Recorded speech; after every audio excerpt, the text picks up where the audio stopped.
السلام علیکم. کتونکو دا زه تاسو ته په دې سلنګسر کې د اواز جوړول طریقه ښیم.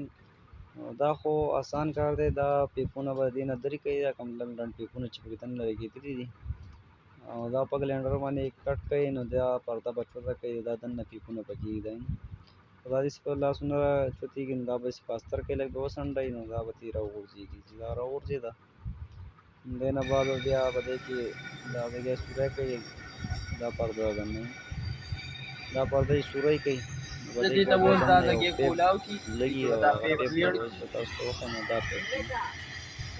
کوم پیپونه چې پرې رادرې شو دغه هم واپس پکې کلکولی شئ، او که دغه نه یې نو په دې مقدارې اوږد پیپ لګول پکار دي چې د یوې پردې نه دې بلې پردې ته ور ورسي. دا په دې طریقه باندې ور دننه کړئ. یو سر به دننی پیپ ته ورسي او دا بل سر به له دې خوا د بل پیپ پسې وکړئ. دا کوم چې سلنګسر په دې خوله پسې کوم نری پیپ دی، دا په دغه پیپ پسې به جوړ کېږي. دا په دې طریقه دغه شان به دې خوا کوئ ورته، او دا جینټ چې کوم دی دا به ویړ کوئ. دا جینټ دی، دا به ویړ کوئ، او هغلته کې دا کوم سیخ چې پکې ما ویړ کړی نو دا ویډیو تر اخره پورې وګورئ. تاسو به د خپل سلنګسر کې اواز جوړولی شئ. نو دا ډېره اسانه طریقه ده.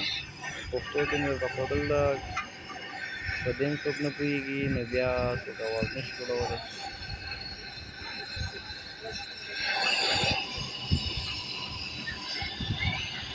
دا په دې پسې دلته کې ویړ کړو. داسې ویډیو مکمل وکتله نو بیا به درته کیسه مشکل نه وي او آسان کار دی. دومره ګران نه دی. دا پرده مرده به ورته صحیح ګول کټ کړئ چې د دې هغه صحیح برابر راشي، دا پیپ سیده راشي نو برابر وي. چې اواز بیا ډېر مزدار اواز جوړېږي. څنګه اواز چې تاسو جوړوئ نو ورته جوړېږي.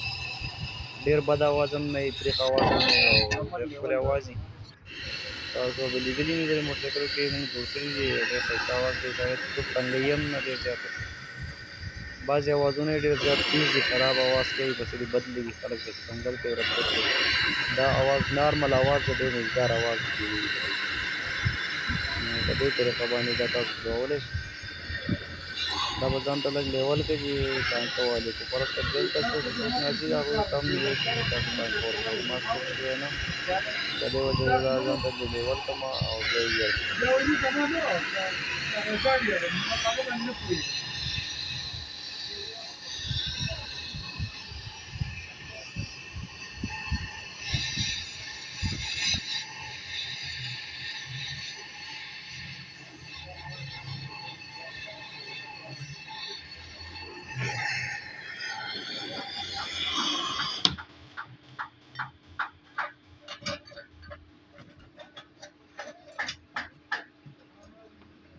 دا به څنګه راته کوي؟ دا به کرار اواز کوي.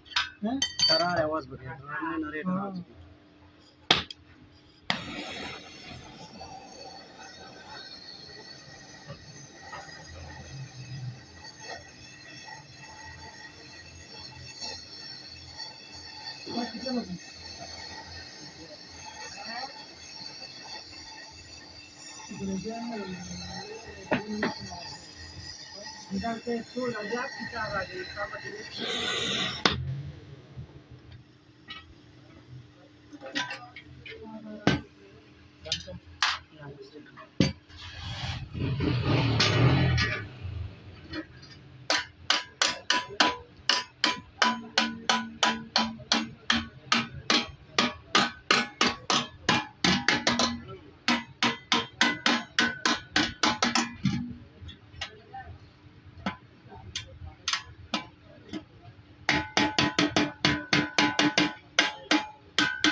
اینا قپې پسې ویړ شو، دا به اوس د کپ نه د ویړ په شانتې ویړ وکړي.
دا بس اوس کمپلیټ شو نو دا ویډیو ختم شو دا کلندر کوئی کلندر ہے کہ کنه کلندر